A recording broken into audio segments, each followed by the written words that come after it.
It's a new year and a new season, number 8 for us. And what better way to start January, the vegan month, but with part 1 of our talk with the author of a new book, Eat What Elephants Eat.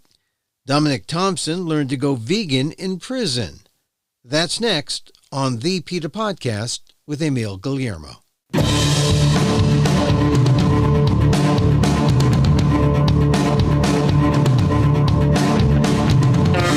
Welcome to the PETA Podcast. I'm Emil Guillermo, your host for this inside look at animal rights, brought to you by PETA, the largest animal rights organization in the world.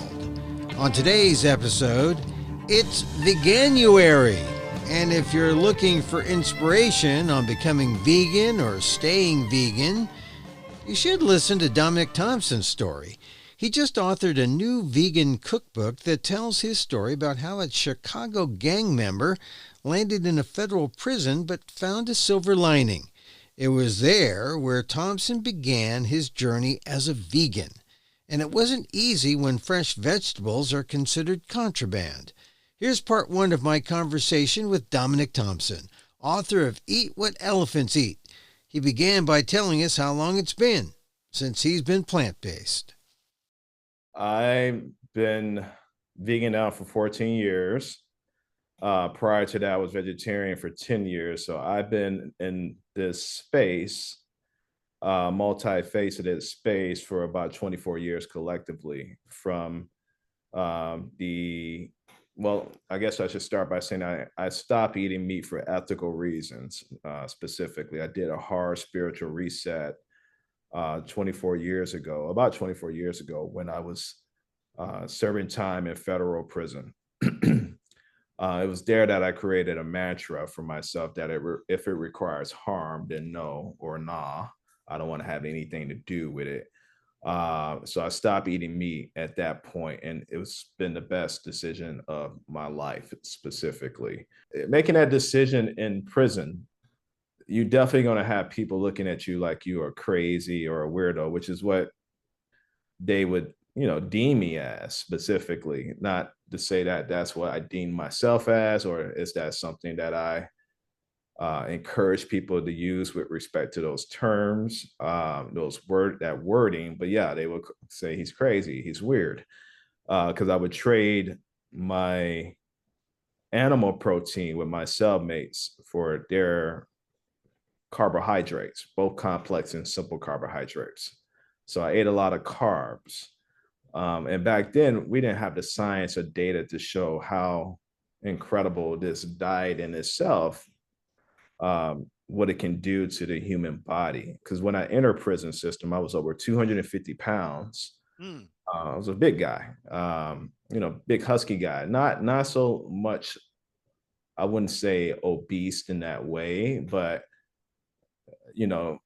when I removed this meat from my diet, all that inflammation started falling off and disappearing. All that weight started disappearing. And the lowest I got in terms of the smallest amount of weight that I weighed at that time, once I stopped and went into this journey, was about, I want to say, like 190, 195, between the 190 range, in that range specifically. But you were about 300. I was over 250. Over 250, and you're how tall? I know how tall you are in a Zoom box. Yeah, I'm about 6 feet tall. Yeah, that's a good size. Yeah, I'm a big boy. Yeah, I was solid. Yeah, it's my solid size, solid muscle, just built. And because once I stopped eating meat, I started working out.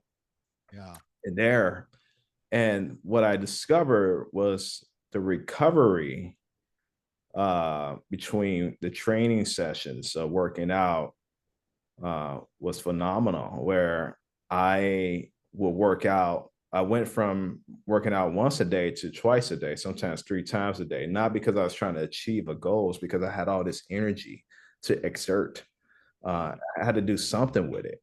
So when I was hitting the heavy weights on the weight pile early on in the mornings, in the evenings, I was doing pull-ups, push-ups, and dips. And to the later evenings, just taking a run around the compound of the track field that was at the facility. And this is due to the fact that you had so much more energy from your diet. When did that hit, get in your head? Like, oh, this must be the diet. It really didn't click for me, honestly. Like again, we didn't have the science and the information we have today. This is over 20 years ago.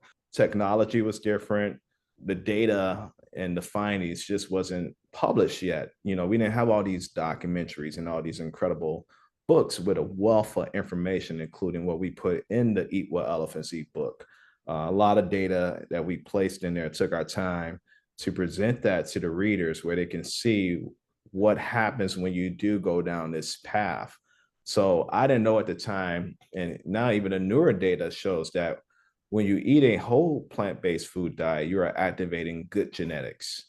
When you eat a traditional Western meat diet, you are activating bad genetics. And a lot of things are happening in that sense: inflammation, different preventive diseases that can occur, and more. But it didn't click on me what was happening until I started outlifting almost everyone in a compound full of about over 1,000 inmates, specifically because we will have what was called liftoffs, where we'll see who's the strongest. And I was always in the top 10, and we would measure that on benching, squatting, and deadlifts specifically. Yeah. Yeah, and they were saying, "Hey, and that dude that doesn't even eat meat. He trades his sardines for like my crackers. What's wrong with this guy?" Yeah, a lot of pasta, a Yeah. lot of oatmeal, a lot of different veggies that I would ask inmates that worked in the kitchen because they didn't have a wealth of vegetables that they would just put out on the serving line. Specifically, the vegetables was very scarce. So I had to spend a lot of time hustling and convincing people that worked in that area of the kitchen if they can sell me these vegetables so I can add it to my food. Wow, here's a guy in prison looking for contraband vegetables. Yes, that's exactly what they deemed it as, contraband. Yeah, they did deem it as that. You're not like trying to get like street drugs. You want street vegetables. Yeah, yeah. You'll get in trouble if COs will walk by during the countdown time and they would see like full on tomatoes or certain vegetables that they know you can buy from commissary. Yeah. They know you can only get it from the kitchen. If they wanted to, cause trouble with you, they could, because they knew that you had, that's contraband. What are you doing with these tomatoes? Well, I guess you had some visitors come in and they're trying to sneak in eggplant or something. No. They I didn't have very many visitors, but the few that did come see me, I used that as an opportunity to eat something like a croissant or a Danish, something where you don't get like a lot of processed foods in prison. That's one thing I will say about good. That's a good thing. It's not, yeah, it's a good thing. I don't know what it looks like today, but federal prison then, we didn't have a lot of, the only processed foods you can buy was on commissary. And a lot of us didn't have money on commissary to buy the processed foods in itself. Yeah. Hey, so, we're having a good time, we're laughing, but this is a hard story. You were in prison, and I guess we should let the listeners know a little bit more about your background. Like, how did you find yourself there? What happened? And I mean, because it's great, you became vegetarian, you became vegan. We'll talk more about that. And you got this great book where you have all these recipes, but this is a life story that's important, because your journey to veganism is a lot different from many people who could be listening to this podcast right now. What was it like growing up, and how did you find yourself at a federal penitentiary in Georgia, was it?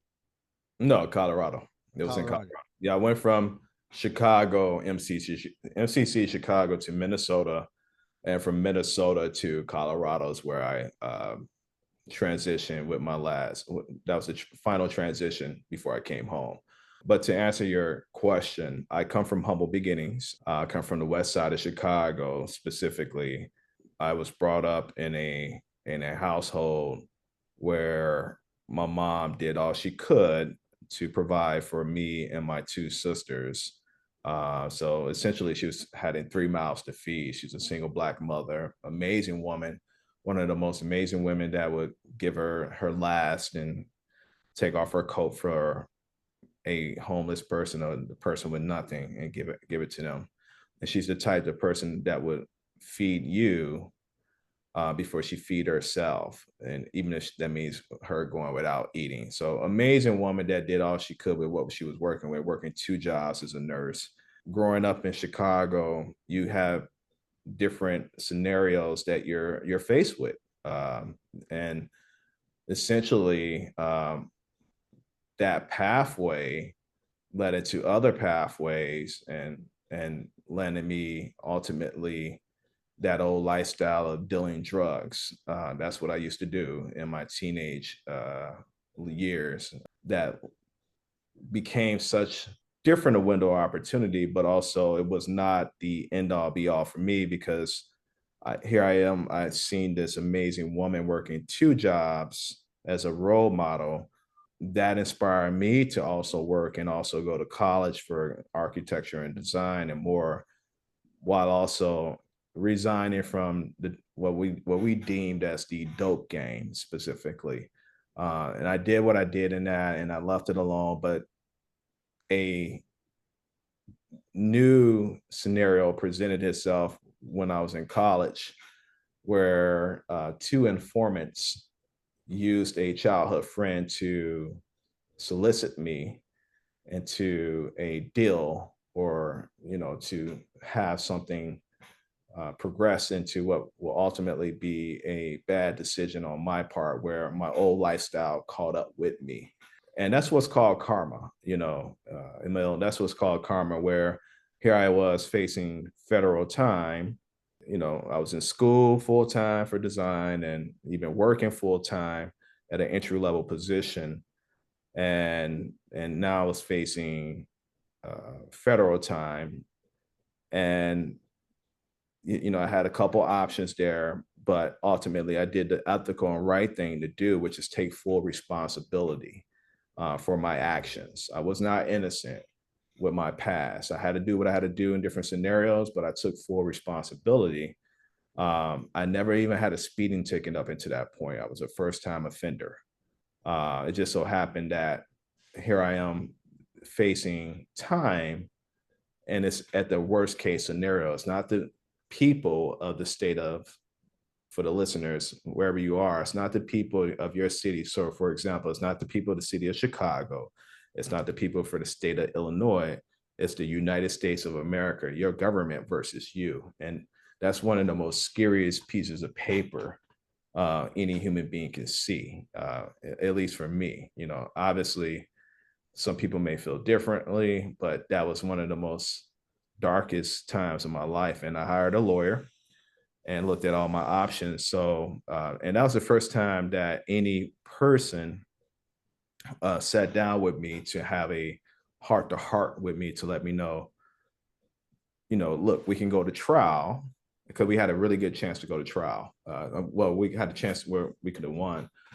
But if we lose, according to my lawyer, and this is one of the best lawyers you can hire, you will not come home until you're in your 30s. You're going to do some time because you're wasting taxpayer money. And, the government feels like you have some leverage here where you need to take some responsibility, or we can do a blind plea. So, and he said, this is what's called karma.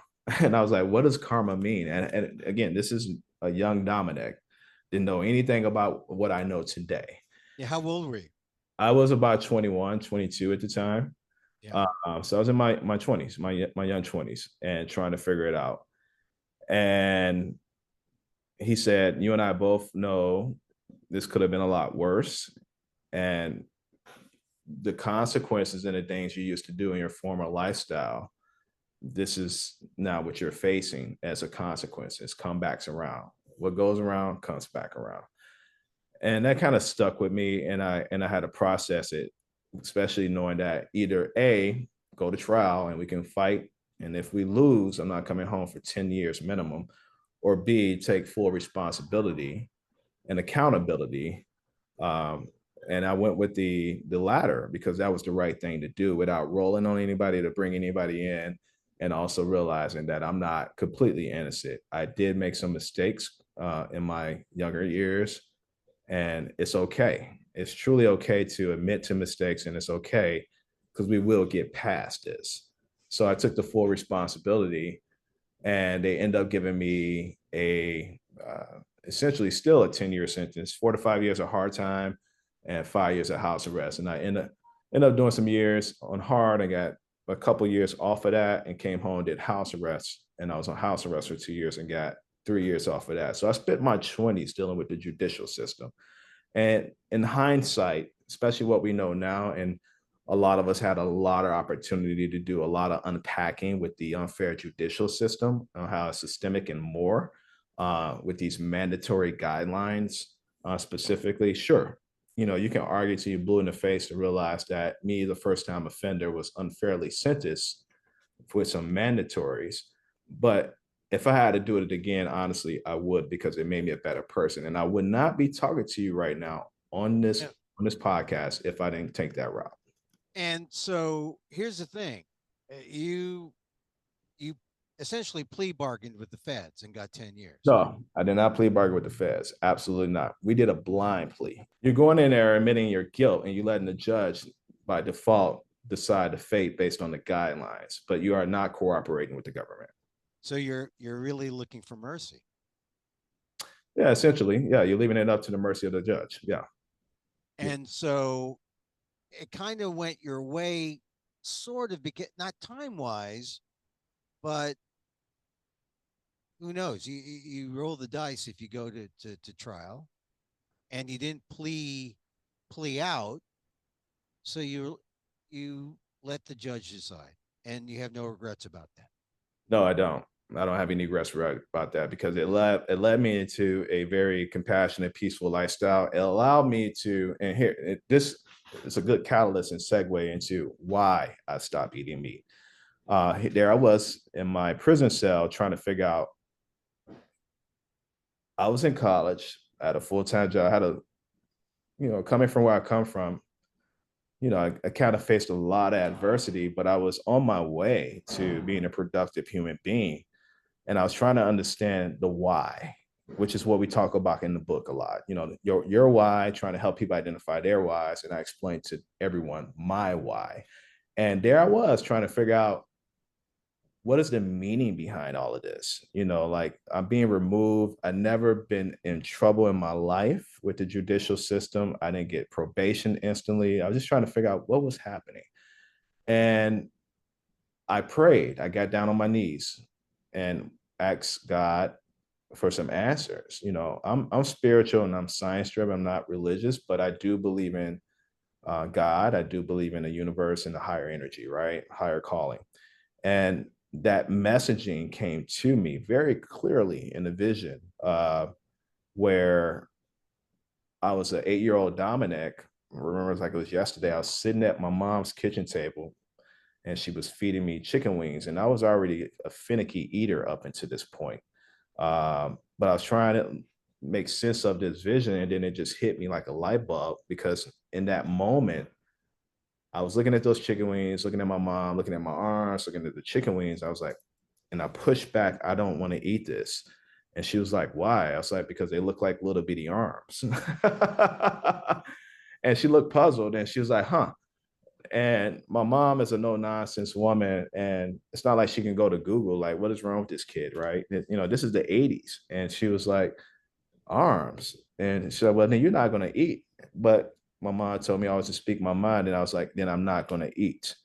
And so she followed her intuition, eventually went to the corner store to buy some fish sticks. And her intuition led her to believe that it's the masking of the food and how the presentation of the food in itself is causing me not to want to consume these body parts or this flesh, which I didn't deem as food. So that memory right there was like a light bulb, and it just came off like it was firing off all types of different things in my mind and my thoughts, where I realized at that moment that whether you're an 8-year-old Dominick or an 80-year-old Dominick, if the universe shows you something, you have to see it through. And this is where the universe removing me from a very busy society that we all are a part of today, where we have all these distractions, these phones, so much to stimulate our minds. And we think we know ourselves. We think we could sit in silence and meditate and more, but we really don't. And in that moment, I had an opportunity for the next couple of years to be very isolated without these distractions, to rebuild my mind, my body, and my soul. And that's when I created that mantra: if it requires harm, then no. And I never looked back, and that was 24 years ago. So yes, if I had to do it again, I will, because it made me a better human being. You found compassion in prison. I did. I found compassion in prison. It was innately in me. But in prison, I was able to really foster it and really understand it, to grow it and present it in the world. Yeah, once I enter. And the compassion that you found in prison, you didn't have it really that much in the West Side of Chicago or even in college. I had it in some capacities, but not as aggressive.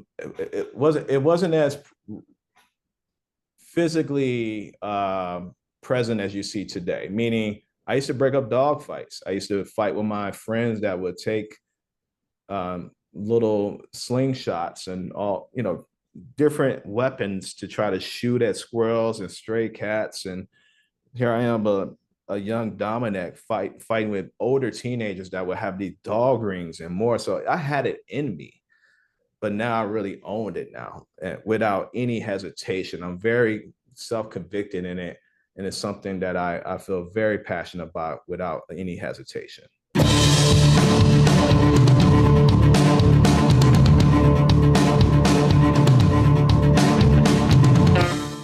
Dominick Thompson, author of Eat What Elephants Eat, now available where books are sold. And if you think his life would make a good movie, well, that's in the works as well.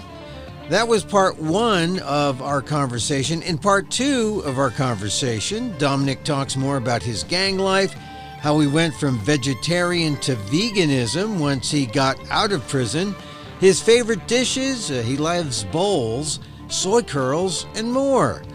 That's the next episode, part two with Dominick Thompson on the PETA Podcast with Emil Guillermo.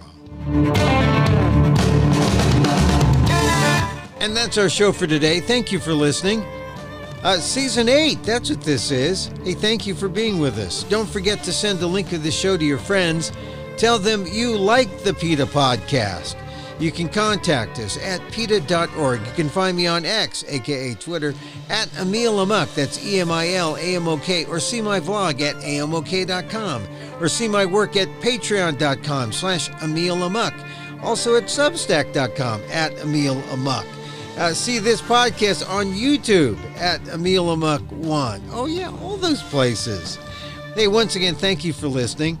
Check out all our episodes on your favorite podcast app or on Apple Podcasts, where you can subscribe to, as well as rate and review the show.